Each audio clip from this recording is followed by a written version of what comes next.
우리 인간사에서 중요한 일들이 많이 있지 않습니까? 저한테도 뭐 돌아보니까 40년 살면서 돌아보니까 굵직굵직했던 시점이 있었던 것 같아요.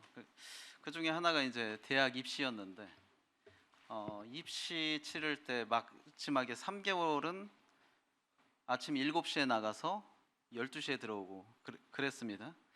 그 3개월을 그 고생을 하고서 이제 입시가 끝나니까 이제 홀가분하면서 드는 생각이 두 번은 하기 싫다라는 생각이 이렇게 들었었고, 그러니까 저는 이제 합격을 했는데도 재수하시는 분들 대단하더라고요.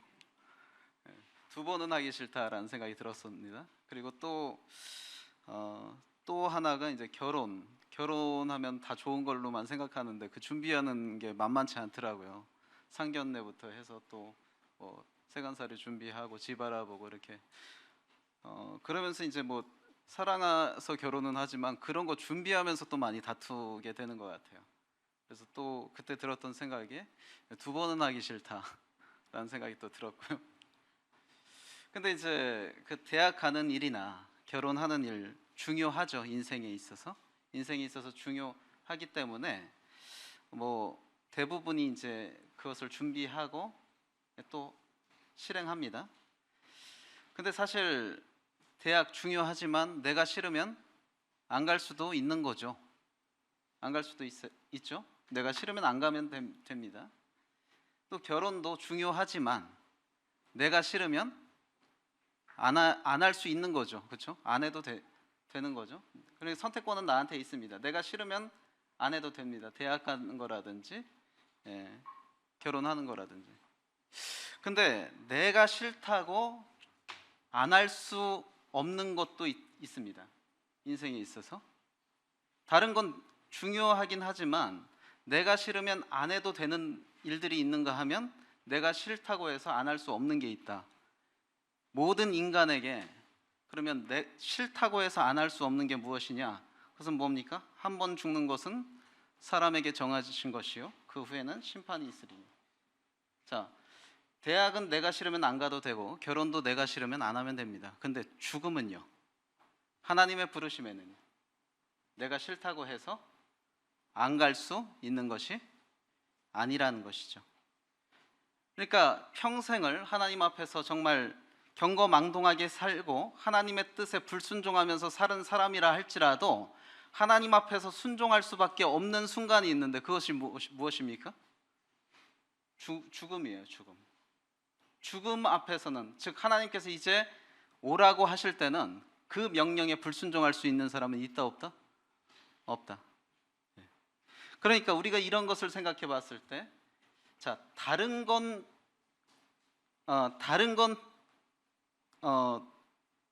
대학도 준비해야 되고 결혼도 준비해야 됩니다. 근데 정말 인생에서 다른 건 몰라도 이것만은 준비해야 되는 것이 무엇일까요?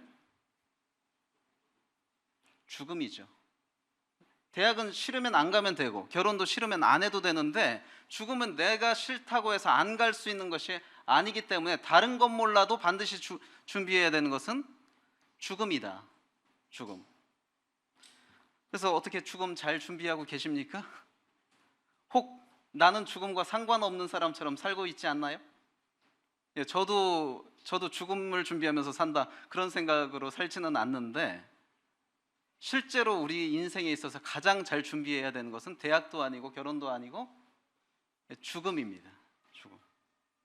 그래서 한 번의 필연적인 죽음과 필연적인 심판을 앞두고 있는 인생에게 가장 필요한 것이 무엇이냐? 그러면 한 번 죽는 것은 사람에게 정하신 것이고 그건 누구도 거스를 수 없는 이치이고, 자, 근데 그 죽음으로써 끝나는 것이 아니라 한 번 죽는 것은 사람에게 정하신 것이요 그 후에는 뭐가 있다?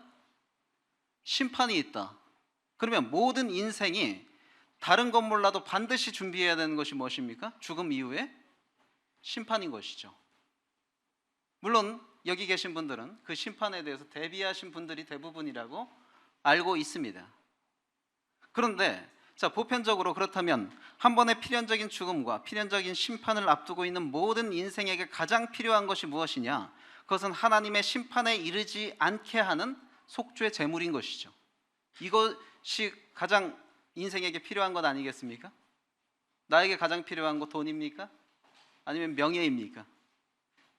그것이 아니라 나에게 가장 필요한 것은 죽음 이후에 하나님의 심판을 대비할 수 있는 속죄 제물이 가장 필요한 것이다라는 것이죠. 죽음이 필연적인 인생에게, 그렇다면 예수 그리스도는 어떤 분이신가? 우리 예수 그리스도를 많은 각도에서 묘사할 수 있습니다. 그분 훌륭한 사상가이고 훌륭한 철학자이고 또 훌륭한 스승이고 또 내 개인에게 있어서는 훌륭한 친구이고,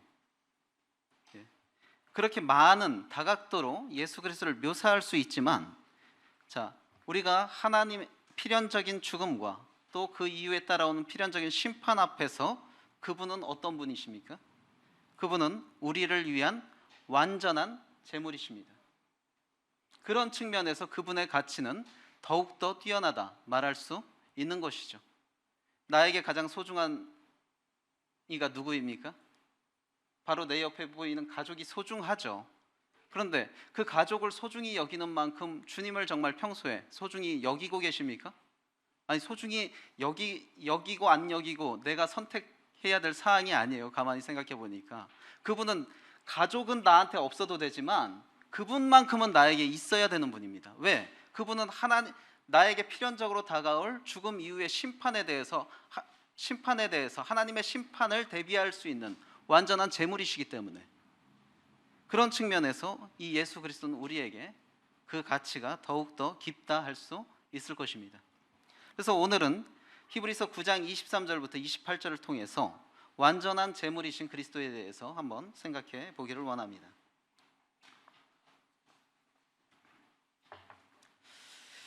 자, 우리 먼저 히브리서 9장 23절에서 24절 같이 한번 읽어보겠습니다. 자, 시작.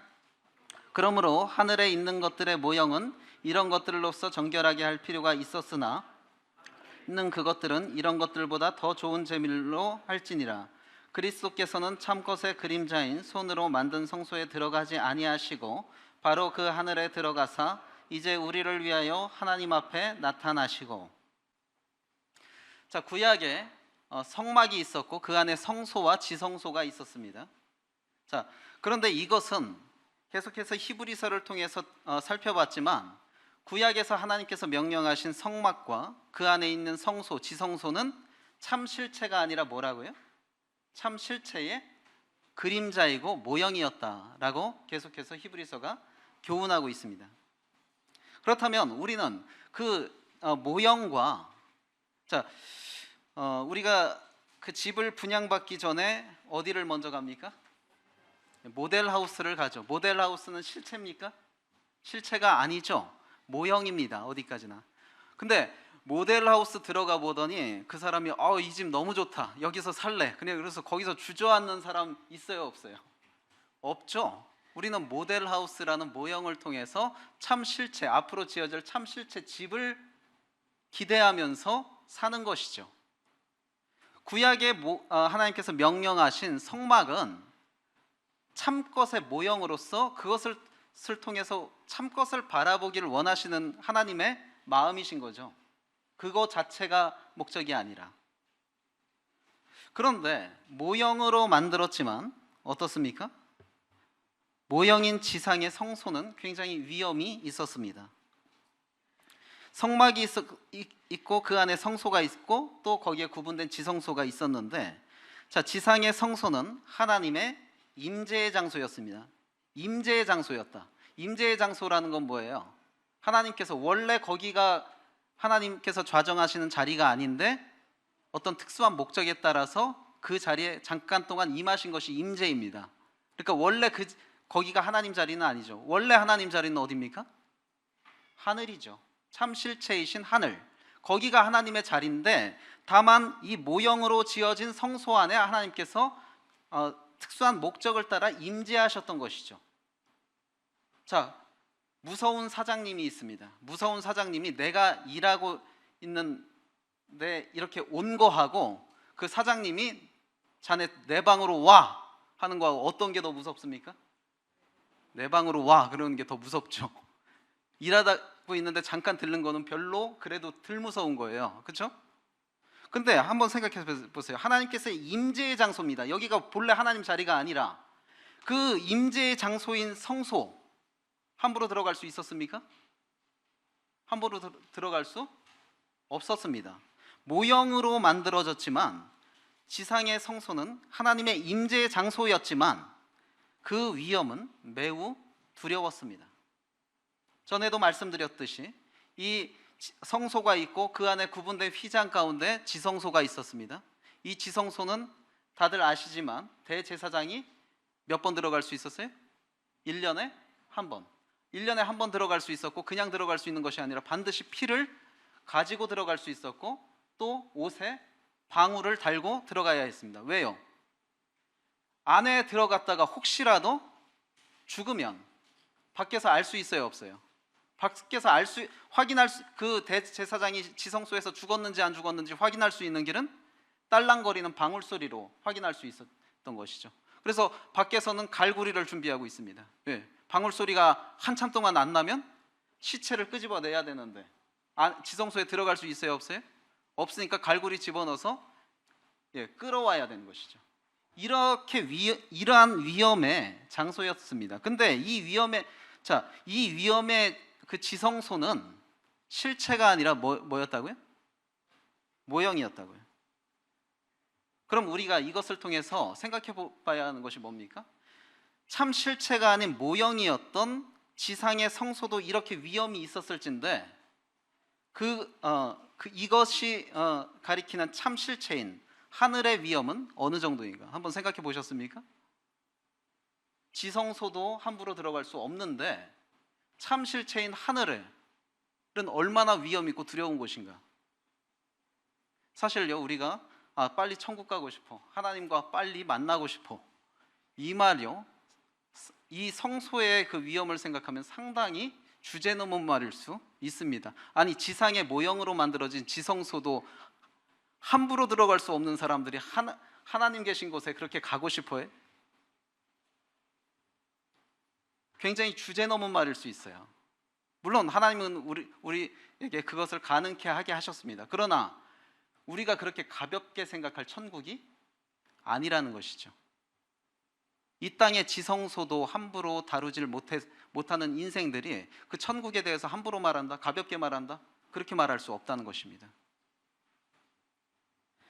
그래서 모형을 능가하는 참 실체인 하늘의 위험을 한번 상상해 보십시오. 이 성소를 통해서, 이 지성소를 통해서 1년에 한 번씩 대제사장만이 피를 가지고 들어갔다가 여차하면 죽을 수 있는 그런 위험의 지성소를 통해서 그것이 가리키는 참 실체의 하늘의 위험을 한번 상상해 보시기 바랍니다. 그곳이 어떤 곳인지, 그것이 우리가 가볍게 말할 수 있는 곳입니까? 그것이 우리가 그냥 가고 싶으면 가는 곳입니까? 지상의 지성소를 두려움으로 들어가야 했다면 하늘은 더 말할 것도 없는 것입니다. 모형인 지성소를 함부로 들어갈 수 없는 인간이 하나님께서 계신 천국을 함부로 사실 운운하는 것도 주제 넘은 모습이라 할 수 있다는 것이죠. 그렇다고 한다면 그런 참 실체의 위험에 걸맞는 재물이 필요한 것이죠. 이 땅에 만들어진 지성소의 위험도 우리가 감당할 수 없을진데 그것을 능가하는 하늘의 참 실체, 거기에 합당한 재물이 어디 있겠는가 하는 것입니다. 그 위험에 걸맞는 재물 있습니까, 없습니까? 누구십니까? 그 재물은 예수 그리스도이십니다. 그리스도는 하늘에 합당한 더 좋은 재물이며 유일한 재물이다. 자, 23절에 보시면요, 그러므로 하늘에 있는 것들의 모형은 이런 것들로서 정결하게 할 필요가 있었으나 하늘에 있는 그것들은 이런 것들보다 더 좋은 재물로 할지니라. 이 더 좋은 재물이 자격에 부합하는 분이 누구예요? 예수 그리스도이십니다. 예수 그리스도. 예수 그리스도가 이 자격에 부합이 되는데, 자, 여기 더 좋은 재물이라는 표현, 성경에선 때때로 우리를 오해케 할 수 있는 표현이 있습니다. 자, 골로새서에 우리 주님에 대해서 표현하기를 그는 모든 피조물보다 먼저 나신 자니라고 하니까 그 여호와 증인들 같은 경우 그 구절을 인용해서 뭐라고 합니까? 그리스도는 가장 먼저 피조된 사람 존재다, 이렇게 말을 하죠. 모든 피조물보다 먼저 나신 자다 하니까. 근데 그 말은 그리스도가 피조됐다는 소리입니까? 먼저 존재했다는 소리입니까? 선재했다는 소리지 피조됐다는 말은 아닙니다. 여기서 더 좋은 재물이라고 하니까 우리가 생각하기를 짐승의 재물도 가치가 있는데 그것보다 더 뛰어난 재물적인 가치를 우리 주님이 지니셨나 보다, 그렇게 생각할 수 있는데, 여기서 더 좋은 재물이라고 하는 것은 그런 배러의 개념이 아닙니다. only의 개념입니다. only, 유일한. 저는 하여튼 좀 엉뚱한 생각을 많이 했던 것 같아요, 어렸을 때. 그래서 구약에서는 짐승의 피로 죄사함을 받았다, 보통 이렇게 생각할 수 있죠. 저도 그렇게 생각을 했었는데, 구약에서 짐승의 피로 죄사함을 받았는데 이젠 예수 그리스도가 단번에 흘리신 피로 우리가 짐승의 제사를 드릴 필요가 없다 하니까 제가 어떻게 생각하냐면, 예수님은 이 땅에 인간을 위해서 오신 것이 아니라 양을 위해서 왔다. 왜? 양이 계속 죽어나가니까, 인간의 죄 때문에. 예? 인간이 죄를 안 지을 수는 없는데 인간은 계속 죄를 지으면 계속해서 수천 마리의 양이 학살이 되니까, 예수님은 결국에 인간을 위해 오셨다기보다는 양을 위해서 오신 것이구나, 저희 그렇게 생각했었는데, 맞습니까? 구속사적으로 허용될 수 있는 말이에요? 예수님이 양 위해서 왔습니까? 아니죠. 그런데 우리가 여기서 그러니까 그 결론 내릴 수 있는 게, 짐승의 제사가 조금의 효력도 있다 없다? 만약에 짐승의 제사가 인간의 죄를 사하는데 조금의 효력이라도 있다고 한다면 진짜 예수님은 양 위에서 온 거예요, 짐승 위에서. 근데 주님이 이 땅에 오신 이유는 양을 살리려고, 양을 죽지 않게 하려고 오신 게 아니잖아요. 그 말은 뭐냐면, 짐승의 제사는 실질적인 면에서 조금의 효력, 죄사함의 효력도 있다 없다? 없다. 의식적인 가치만 있었을 뿐이지 실질적인 효력이 있었던 것이 아닙니다. 그래서 더 좋은 재물이라고 했을 때 그것은 베러의 개념이 아니라 온리의 개념입니다. 유일한 개념, 유일한 재물. 우리를 위해서 더 좋은 재물이라고 했을 때 그것은 다른 재물도 좋은데 우리 주님의 가치가 그것보다 뛰어났다, 그런 개념이 아니라 유일한 가치를 지니신 분이라는 것입니다. 우리 주님께서 재물로서. 짐승 아무리 잡아 바쳐도 내 죄 한 터럭도 사함받을 수 없어요. 왜? 가치가 차이가 나기 때문에.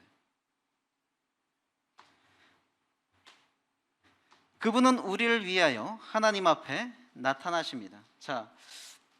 24절에 그리스도께서는 참꽃의 그림자인 손으로 만든 성소에 들어가지 아니하시고 바로 그 하늘에 들어가사 이제 우리를 위하여 하나님 앞에 나타나셨다. 하나님 앞에 나타나셨다는 것은 무엇입니까? 오늘 히브리서 9장 23절로 28절까지 나타나셨다라는 단어가 3번이 나옵니다. 그런데 그 3번에 나타나셨다라는 단어가 원어도 다 틀리고 의미도 다 틀립니다. 그럼 여기서 말하는 나타나셨다라는 것은 무엇입니까? 우리 잠깐 손을 놓으시고 요한 1서 2장 보시겠습니다.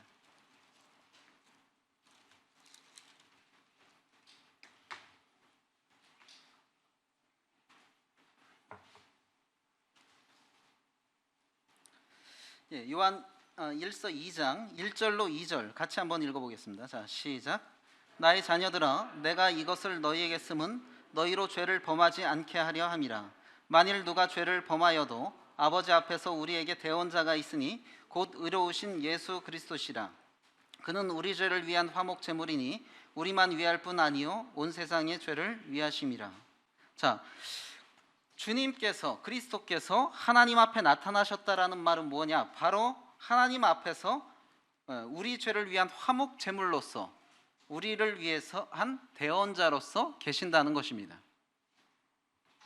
자, 사탄은 우리를 밤낮 참소합니다. 밤낮 참소하고 또 송사합니다.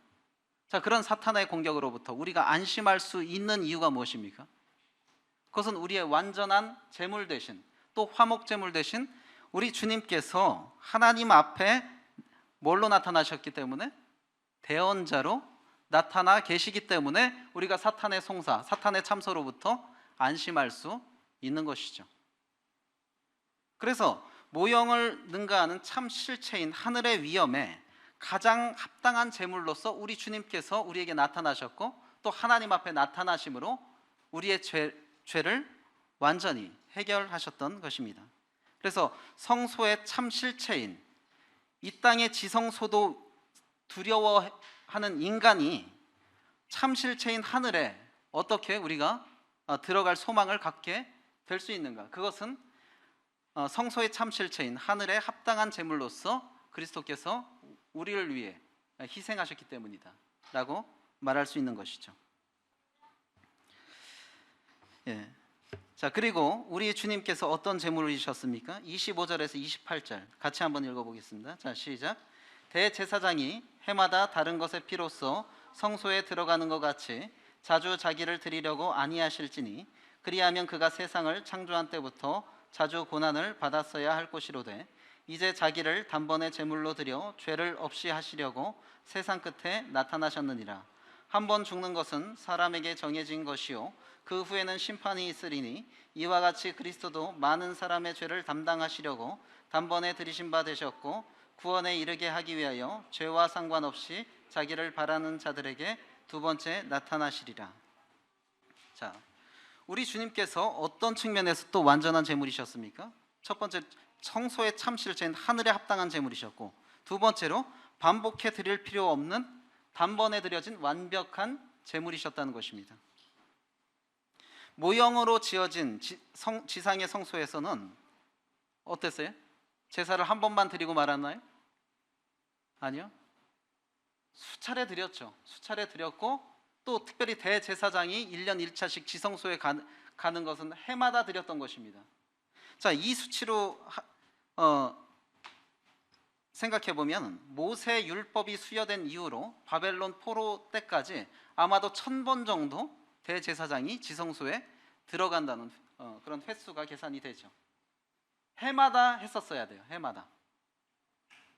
자, 모형인 지상의 성소에서도 해마다 제물을 드려야 했고, 또 그런 불완전한 위험 앞에서도 해마다 두려움으로 떨어야 했어요.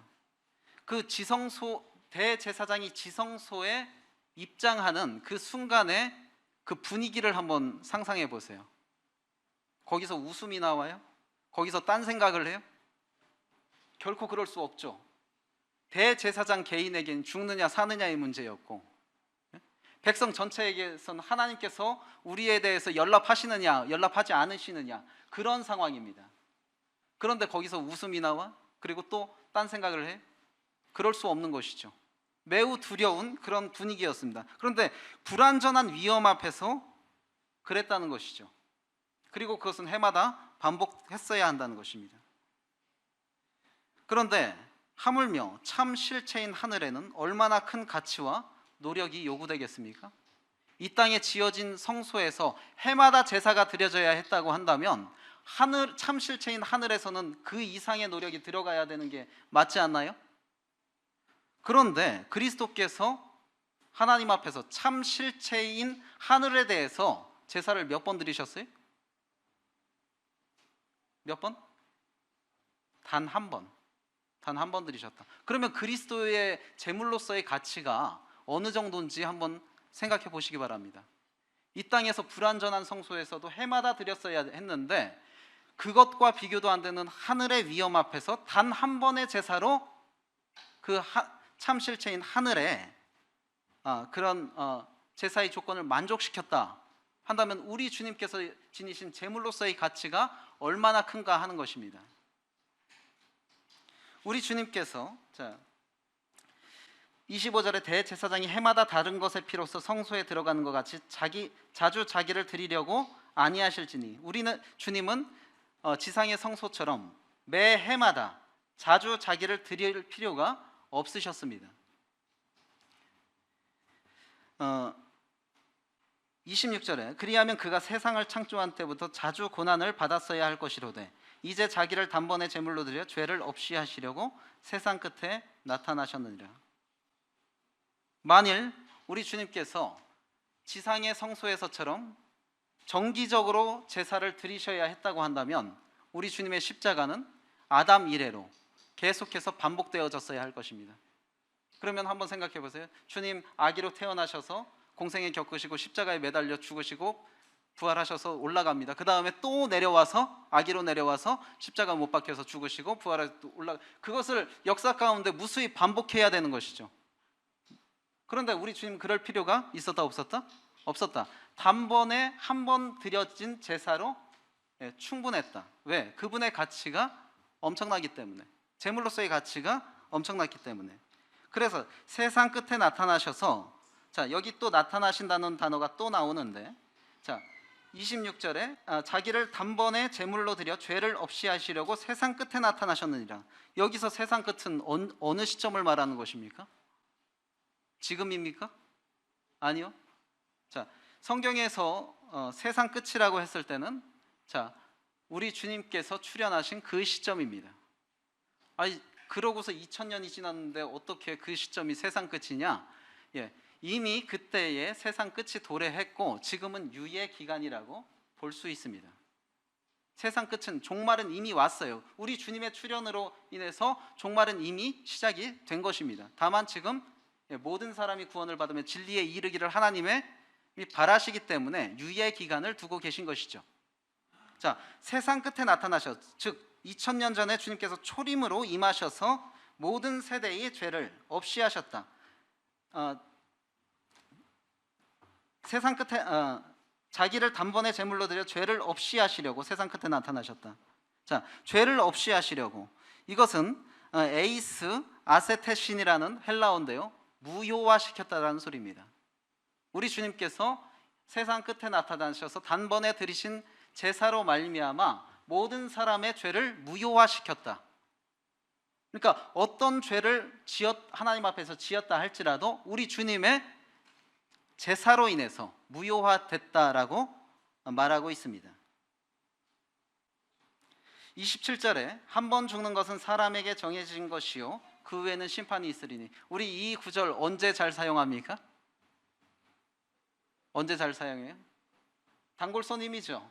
이 구절은 언제 많이 사용합니까?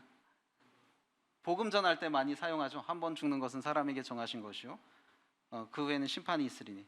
그러나 본문의 문맥을 통해서 봤을 때 여기서 한 번 죽는 것이 사람에게 정해진 것이다 라고 했을 때 이것은 그리스도의 단회적인 죽음을 강조하는데 어떻게 보면 포커스가 있다고 할 수 있습니다. 틀린 말은 아니죠. 한 번 죽는 것은 사람에게 정해진 것인데 이와 같이 그리스도도 어떻게 한 번 죽는 그 일을 통해서 많은 사람의 죄를 담당하셨다라는 것이죠. 그래서 우리 주님이 죽으실 필요가 있는 분입니까? 그분은 성육신 하시기 전에 하나님으로 계셨던 분이셨기 때문에 죽음이라는 것이 그분하고는 상관이 없습니다. 그런데 그러한 하나님이신 그분께서 어떻게 하셨어요?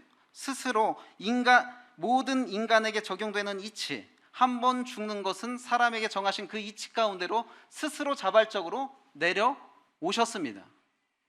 내려오셨고 따라서 그분 스스로가 그 자리를 취하셨기 때문에 한 번 죽는 것은 사람에게 정하신 것이라는 그 원리를 그분 스스로 맞이하셨던 것이죠. 그런데 왜 그분께서 그 원리를 받아들이셨습니까? 단번에 자기를 하나님 앞에서 제물로 드림으로 많은 사람의 죄를 담당하시려고 하셨던 것이죠. 참, 한 번 죽는 것은 사람에게 정하신 것인데 죽고 싶으신 분은 없죠. 죽고 싶으신 분은 없죠. 그리고 죽음 생각하기도 싫죠. 근데 이게 정해진 이치라니까요. 다른 건 준비 안 해도 반드시 준비해야 되는 게 뭐다?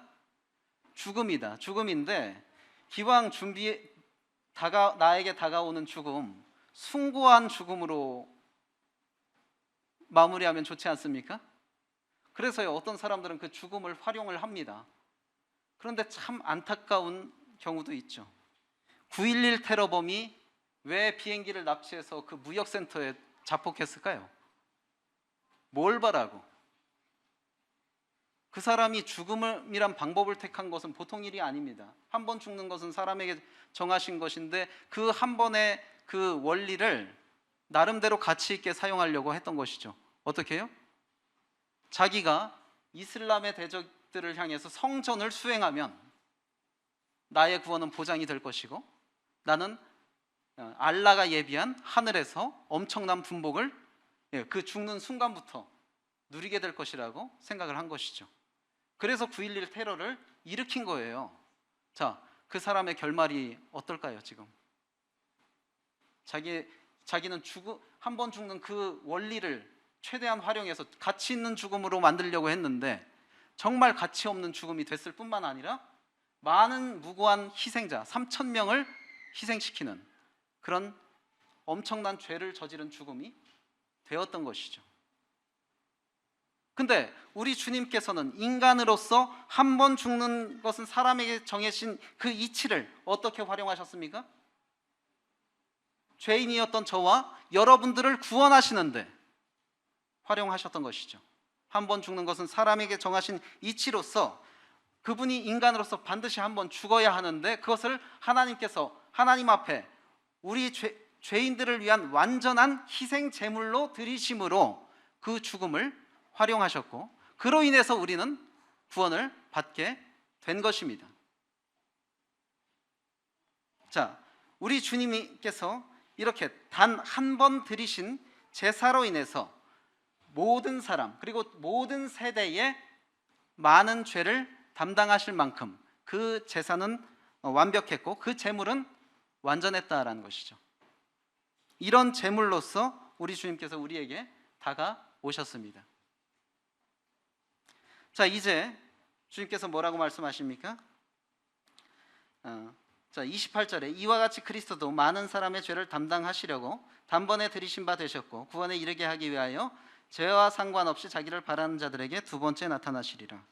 자, 주님께서 세상 끝에 나타나셨을 때는 죄 때문에 나타나셨죠. 자기 한 번 맞이해야 되는 죽음을 많은 사람의 대속물로 주시기 위해서, 자신을 하나님 앞에서 제물로 드리기 위해서, 죄를 위해서 나타나셨습니다. 그런데 주님께서 이제 두 번째 나타나실 것입니다. 그런데 두 번째 나타나시는 것은 재림이죠. 주님께서 다시 오실 것인데 이것은 죄와 상관이 있다 없다? 없다. 죄와 상관없이 나타나실 것입니다. 자기를 바라는 자들에게 이제 두 번째 나타나실 것입니다. 자, 다시 구약의 성소로 한번 돌아가 보겠습니다. 구약의 성소에서 그 두려운 분위기, 대제사장이 이제 피를 갖고 지성소로 들어갑니다. 얼마나 가슴이 뛰겠어요? 지켜보는 사람. 대제사장은 말할 것도 없지만 지켜보는 사람도 가슴이 콩닥콩닥 뛰겠죠. 여차하면 대제사장이 죽으니까. 자, 그런데 방울 소리가 계속 들려요. 방울 소리가 계속 들리더니 마침내 대제사장이 지성소에서 나왔어요. 자, 그러면 대제사장은 들어갈 때는 백성들의 죄 때문에 들어갔지만 나올 때는 뭐예요? 죄와 상관없이 나오는 거죠. 이제 죄와 상관없이 백성들에게 나타나는 것입니다. 우리 주님께서 두 번째 나타나신다는 것도 어떻게 보면 이 모형과 같은 것입니다. 이제 다시 우리 앞에 나타나실 그리스도는 죄와 상관없이 나타나는데, 자, 대제사장이 나왔을 때, 지성소에서 나왔을 때 가슴 콩닥콩닥 하면서 지켜보던 백성들의 마음이 어떻게 했어요? 이제 휴 하며 안도의 한숨을 내쉬겠죠. 내쉬고 얼마나 기쁘겠습니까? 이제 아무 일 없이 들어갔다가 나왔는데, 그렇죠? 얼마나 기쁘겠어요. 그런데 문제는 그 안도감의 유효 기간이 얼마다? 1년이에요. 1년 후에 또 겪어야 되는 일이에요. 제가 어렸을 때 어머니가 제일 싫었을 때가 언제였다고요? 주사 맞을 때였다고 그랬죠. 나는 맞기 싫은데 맞으려고 할 때. 근데 사실 지금 돌아보니까 제 입장에서 어머니한테 맞춰달라고 했어야 되는 거죠. 예? 그 주사 안 맞춰줬으면 제가 지금 온전하지 않았겠죠, 그렇죠? 그런데 그 간염 주사를 맞을 때, 간염 주사를 그 어마어마한 아이로서 어마어마한 공포감을 다 감내하면서 감염 주사를 맞았어요. 맞았는데 안도의 한숨을 내셨습니다. 그런데 몇 개월 있더니 2차를 맞으라네. 그래서 지난번에 그걸로 끝난 거 아니에요? 2차를 맞으라더니 알고 보니까 3차까지 있더라고요. 그때의 그 좌절감, 절망감은 아이로서 엄청났습니다. 그 어마어마한 공포를 감내하면서 겨우 맞아서 이제 안도를 했는데 2차가 남았고 3차가 남았다고 하니까 구약의 지성소 앞에서의 백성들이 그런 거 아닙니까? 대제사장이 무사히 지성소를 들어갔다 나왔는데 안도의 한숨을 쉬었는데 그 안도감의 유효기간이 1년 후에 또 겪어야 되는 일이에요. 그런데요, 우리 주님은 그 제물이 너무나 완전하셔서 단 한 번의 제사로 참실체인 하늘을 만족시켜서 이제 다시 오십니다. 구약의 대제사장이 지성소에 들어갔다가 나오는 것처럼 다시 우리에게 두 번째 나타나시는데 그분이 우리에게 주는 안도감의 유효기간은 얼마입니까? 1년이에요? 영원한 것입니다. 그분이 우리에게 두 번째 나타나실 때에 우리에게 제공하실 평안과 안식은 그 유효기간이 영원한 것입니다. 우리는 이미 그 안식과 평안을 누리고 있는 것이죠. 이렇게 해서 우리 주님께서 얼마나 완전한 제물이신지를 생각해 볼 수가 있습니다. 우리 지금 살펴본 내용을 가지고 결론을 한번 정리하기를 원합니다. 우리는 제물로서 독보적인 가치를 지니신 주님을 다시 한번 깊이 생각하고 찬양해야 할 것입니다. 우리 주님은 제물로서 더 나은 제물이 아니라, 베러가 아니라 뭐예요? 온리입니다. 우리를 위한 유일하신 제물입니다. 그분 아니면 우리는 죽는 것입니다. 선택의 폭이 있는 것이 아니라, 다른 제물이 있는 것이 아니라 그분만이 우리를 위한 참 실체인 하늘에서 완전한 제물이 되실 수 있습니다. 그분의 그 가치를 생각하면 그 가치만으로도 우리는 그분을 더 높여드리고 찬양해야 되는 것이죠. 그리고 하나님 앞에서 우리를 대속하기 위해서 자신을 완전한 제물로 기꺼이 드리신 주님께 감사해야 할 것입니다. 그분이 우리를 위한 완전한 제물의 자격을 갖추었다 할지라도 그분이 우리를 위해서 자신의 목숨을 희생할 의무가 있습니까? 없습니까? 그분은 우리를 제물로서 우리를 위한 유일한 가치를 지니신 분이에요. 그분 아니면 안 돼요. 그런데 그렇다고 해서 그분이 반드시 우리를 위해서 죽음으로써 희생해야 될 의무는 없는 것입니다. 그분이 싫다고 하면 할 말 없어요, 우리는. 그런데 그분께서 우리를 위해 제물로서 독보적 가치를 지니셨을 뿐만 아니라 우리를 위해서 어떻게 하셨습니까? 하나님 앞에서 우리를 대속하기 위해서 자신을 완전한 제물로 기꺼이 드리셨다. 우리 주님께 부탁해 보신 적 있습니까? 우리 위해서 제물이 되어달라고 부탁해 보신 적 있어요? 부탁은커녕 우리 주님께서 제물로 바치실 때 우리 인간들을 어떻게 했습니까? 조롱했죠? 그런데도 그거 포기하지 않으셨어요. 제가 선한 마음 먹었다가도 그 선을 베푸는 그 대상자가 버릇없이 경거망동하게 나오면 포기하고 싶죠. 우리 주님은 안 그러셨겠습니까? 십자가에 달리셨을 때? 지금 누구 위해서 십자가에서 제물로 달려있는데 그거 알아주고 감사하기는커녕 거기에 조롱을 퍼붓고 있어요. 인간적인 마음으로 포기하고 싶지 않으셨겠습니까? 그러나 그분 아니면 안 된다는 거 아시고 우리를 위해서 제물이 되시길 포기하지 않으셨던 분이 예수 그리스도이십니다. 그것만 생각해도 우리가 정말 평생 감사해야 되지 않겠습니까? 그리고 마지막으로 주님께서 죄와 상관없이 두 번째 나타나실 것입니다. 첫 번째 나타나실 때는 죄 때문에 나타나셨어요, 이 땅에. 2000년 전에 오셨을 때는. 근데 두 번째 나타나실 때는 죄와 상관없이 나타나시는데 우리가 주목해야 될 것이 죄와 상관없이 나타나시는데 누구에게 나타나신다? 자기를 바라는 자들에게 나타나신다. 여기에 부합되십니까? 자기를 바라는 자들에게 두 번째 나타나신다 그랬어요. 여기에 부합되게 살고 계세요? 주님의 다시 오심으로 성도들과 교제했던 때가 언제입니까? 아니면 매일 밤마다 주님 오시기를 기다리고 계십니까? 주님이 분명히 지금 말씀이 분명히 그렇게 말하고 있죠. 자기를 바라는 자들에게 두 번째 나타나시리라. 내가 정말 내 마음 가운데 주님 빨리 보기를 바라고 있는가? 주님 당장에 오시길 기다리고 있는가 하는 것이죠. 이 세상에 좋은 게 너무 많아서 할 거 다 해보고 만났으면 좋겠다. 혹 그런 생각은 안 갖고 계십니까? 누가 그러더라고요. 자기가 청년 때, 그러니까 자기가 20대 초반에 구원받은 게 조금 억울하대. 왜 그러냐고 그랬더니 좀 세상에서 누려볼 거 다 누려보고 좀 구원받았으면 좋았을 텐데, 일찍 구원을 받아서 다른 자기 또래가 해본 거 못 해본 게 조금 그렇다는 거예요. 우리 혹시 그런 마음 안 갖고 계십니까? 다시 말씀드립니다. 주님께서 죄와 상관없이 두 번째 나타나시는데 누구에게 나타나신다? 자기를 바라는 자들에게 나타나실 것이라고 그랬습니다. 이 말은 자기를 바라지 않는 그 미지근한 성도들은 주님의 재림을 맞이할 수 없다, 그 말이 아니라 우리의 자세가 어떻게 해야 맞는가 하는 것이죠. 완전한 제물로서 하늘에 우리를 대신해서 드리신, 희생하신 우리 주님을 그 이유만으로도 우리가 사모하면서 바라야 되지 않겠습니까? 그래서 오늘 완전한 제물이셨던 우리 그리스도 앞에서 정말 우리가 그분을 날마다 사모하고 기다리는 그런 마음으로 살았으면 좋겠습니다. 잠시 기도하시겠습니다. 아버지 하나님, 감사합니다.